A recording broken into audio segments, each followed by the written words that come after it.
my channel. Welcome back to another video. I'm Jessie and you're watching.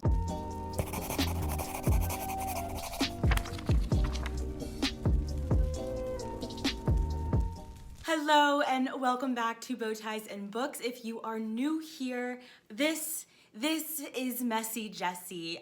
My name is Jessie and usually I am wearing a bow tie and a button up and I'm put together. And every now and again, I just show up as my messy self in my sweats, and that's what you're getting today. Oftentimes when you see Messy Jessie on this channel, Messy Jessie is some level of intoxicated, but I am not intoxicated today.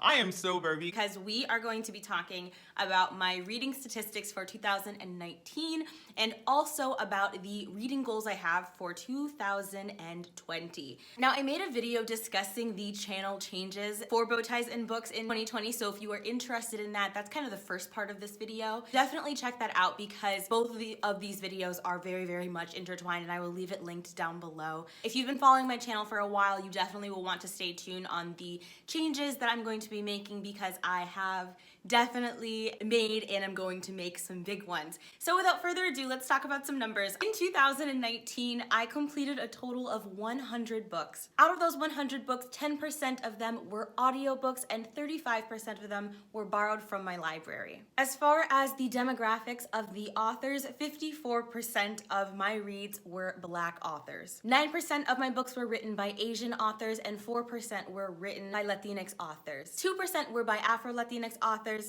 Devastatingly, 1% of my reads were by Native American authors. 30% of my reads were by white authors. 4% were by non-binary authors, and 17% of the books dealt with mental health and or physical disability in some way. Now, as far as the genres go, I didn't break it down from adult to young adult to middle grade. I just lumped them all together. Next year, I will break them down separately if you'd like to see a separate breakdown.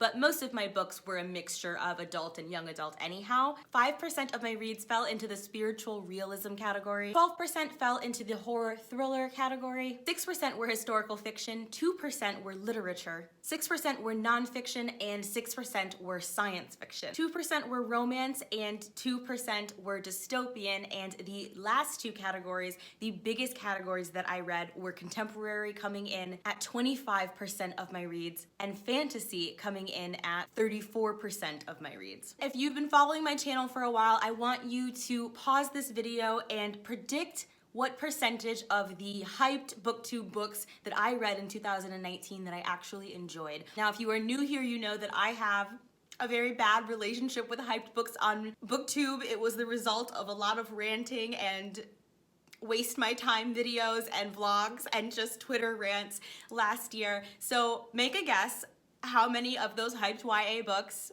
you think I actually enjoyed.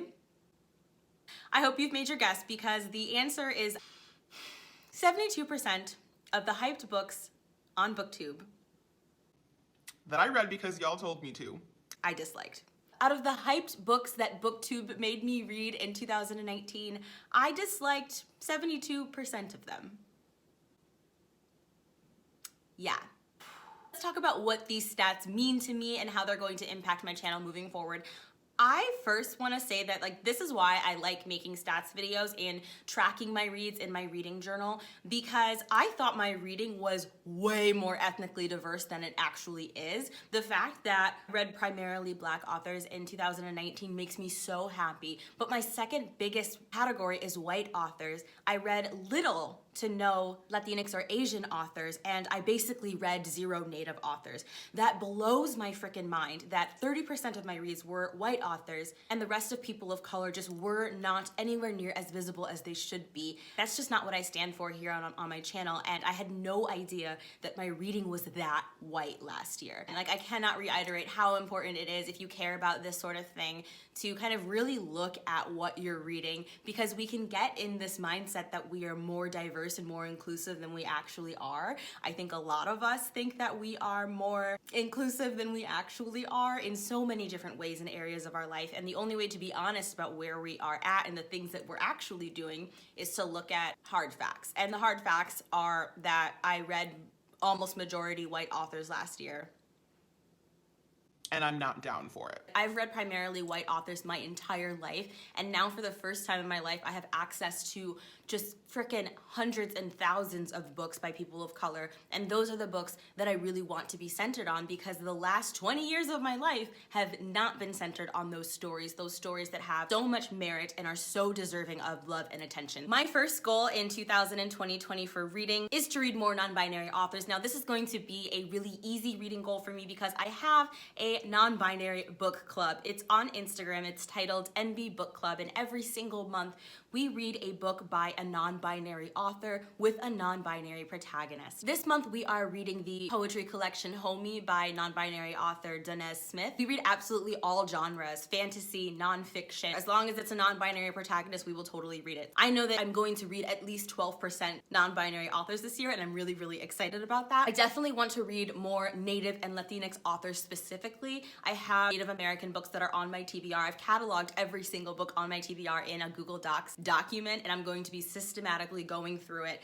and really prioritizing the Latinx and the Native authors that are on that list. I said in my channel changes video that I wanted to launch a comic book channel, and I'm still going to be doing that. I was hoping to have that done by January, but it's gonna have to get done in February. And so one of my biggest goals, my biggest reading goal, is to get back into reading graphic novels and comics. When I started on BookTube in 2018, I was so good about reading graphic novels and comics. That was where my primary interest was, and then I kind of just got swept up in wanting to talk about what other booktubers are talking about, which I think is totally normal and to be expected when you are entering a community. But now that I've been in BookTube for a year and a half, I'm really solid in who I am, and I know kind of like where my interests are, and I'm ready to kind of go back to the things that I'm interested in and not get pulled along by the BookTube wave, which isn't necessarily a bad thing. Like, if you're caught up, if you're really prioritizing what the BookTube hive mind is doing and into, that's totally fine. But I found that I really craved and have missed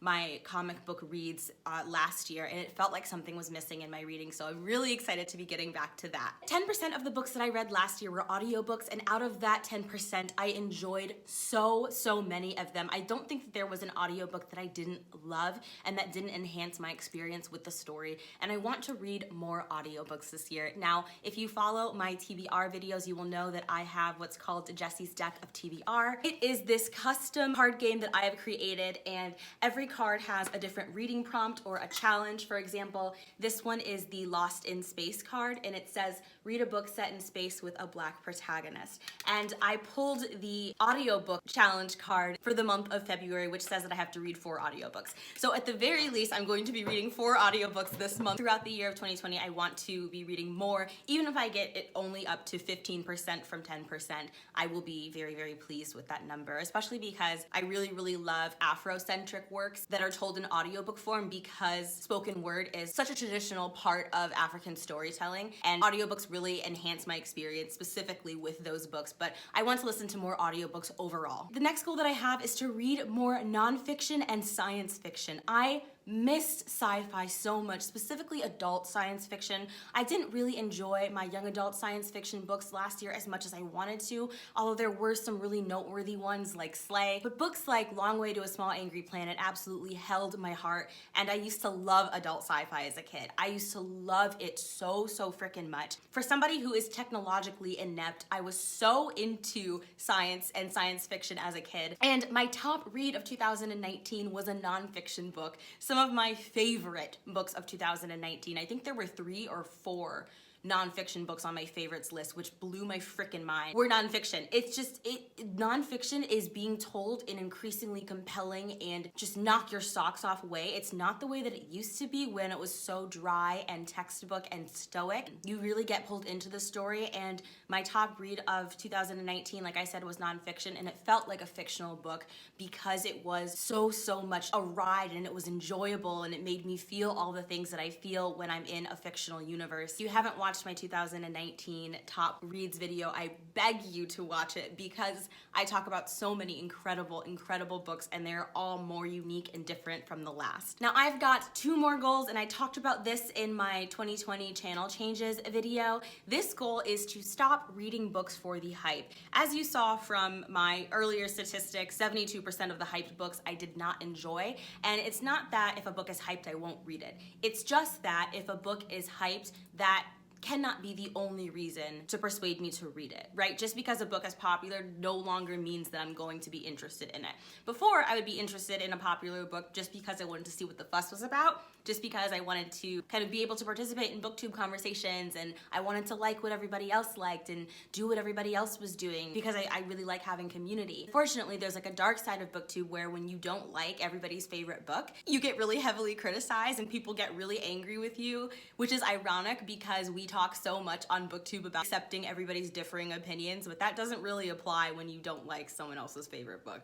That's a whole nother video though. I was exposed to a lot of really racist and harmful ideologies by reading hyped books, and I really want to protect myself from that this year. Some of those books put me in a really dark place and brought up some really bad memories for me, and I don't want to do that with my reads. I want to read books that make me feel good. I want to read books where Black people and Latinx people are not servants and aren't reduced to racist historic tropes. I have a higher expectation for how I am depicted in literature, and that's just like one example. I had so many other issues with the hyped books that I was reading last year. Which kind of brings me to my last and my final point, which is to increase the amount of books that I read that center mental health and or physical disability. Now, I did say that 17% of my reads from 2019 did center mental and physical health, but some of those reads, maybe at least, I would say over half of those reads had components of mental and physical health in the story, but weren't like specific kind of representation for it, if that makes sense. I just want to be more intentional about centering bodies that aren't the body that we are expected to have in society, centering minds that don't function the way that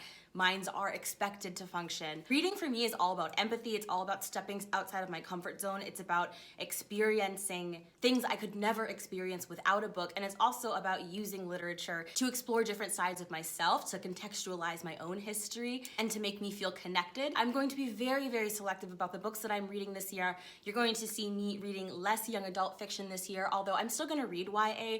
I'm just gonna be very, very picky about the YA that I read. That is it for this video. Let me know down below what you think of these stats, if any of these statistics surprised you, if there are any reading goals that I've named that you are really, really excited about. Let me know what your reading goals are for 2020. I know that this video is up late, so I hope y'all aren't already exhausted from these kinds of videos, but I love making videos like this because then I can check in with myself later on in the year, and growth and progress is so important to me. I really encourage y'all to maintain your reading stats throughout the year. If you made it this far in the video, comment down below with the word stats. If you liked this video, please give it a big thumbs up and subscribe to my channel. I would absolutely love it if you became a part of my Dapper family. All of my social media links are in the description box below, and I can't wait to see you in my next one.